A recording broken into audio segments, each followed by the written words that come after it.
My name is Sanford Hartman. I go by Sandy Hartman. I am 70 years old, and I am the father of the person with whom we're doing the interview. My name is Aaron Hartman.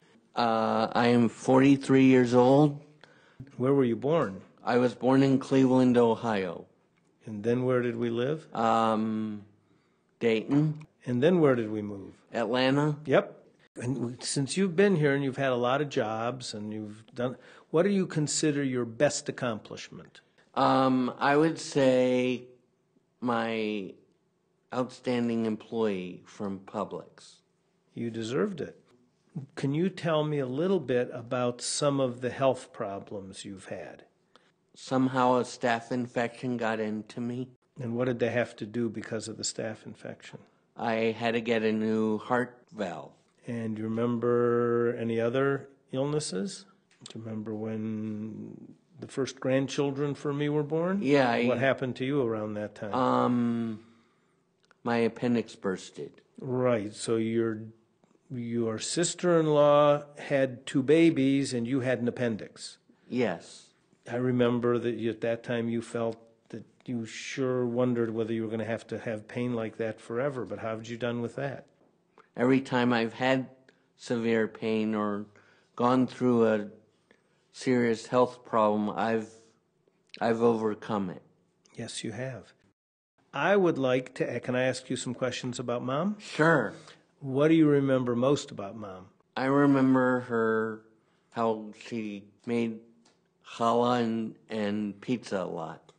Do you remember when she passed away? 1989. Do you have any question you want to ask me? How difficult was I as a baby? How about me as an adult?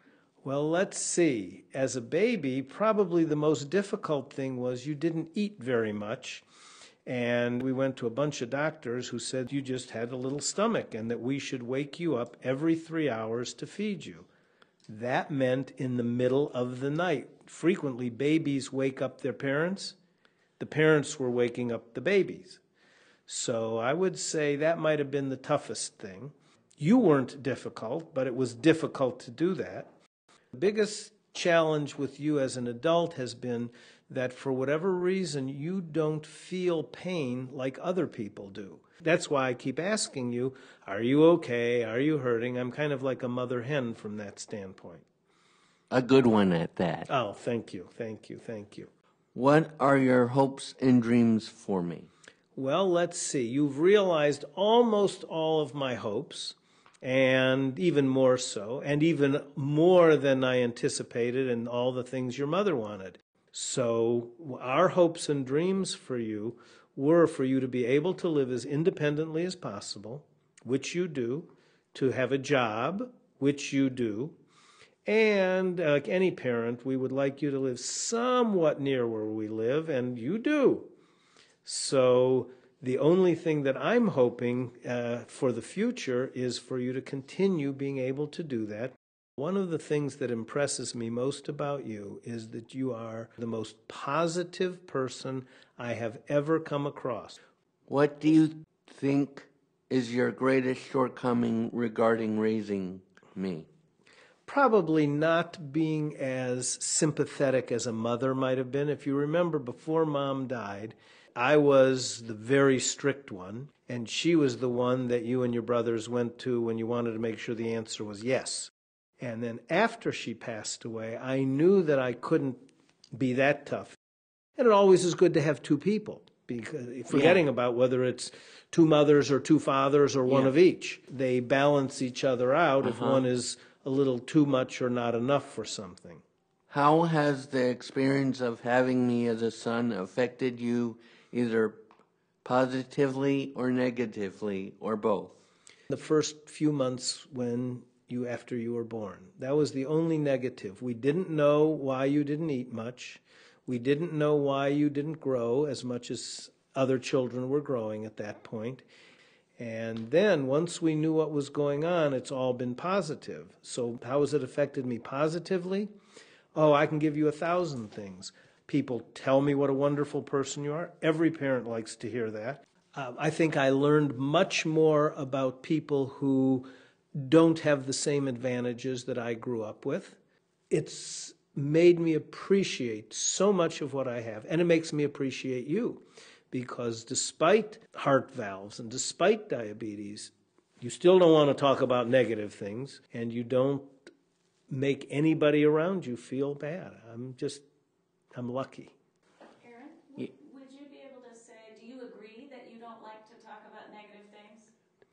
Yes, negative things happen in life, but that shouldn't make people think negative for the rest of their lives. When negative things happen, it can make them stronger instead of weaker. I try to put a positive twist on life, and I try to make the world around me more positive, and the people that I come in contact with positive. Are there any other things you'd like to discuss? Your nieces, your nephews, your job? My job at Publix. I am the greeter at my local Publix, and I bag on Thursdays, and I really enjoy it.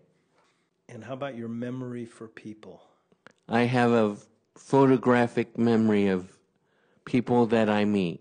And you'll see them 6 months later, and you'll call them by name. It Yes. amazes me.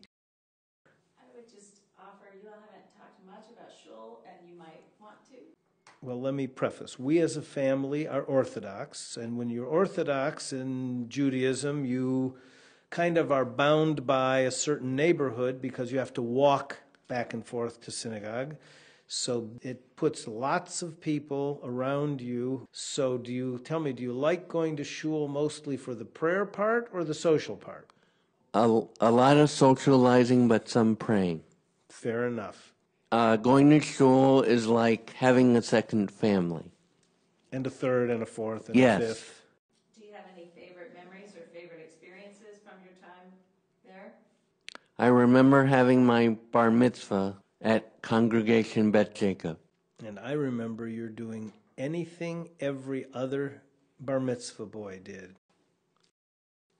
Any final words for your public? My public, just know I'm out there, and I'll be coming to a city near you.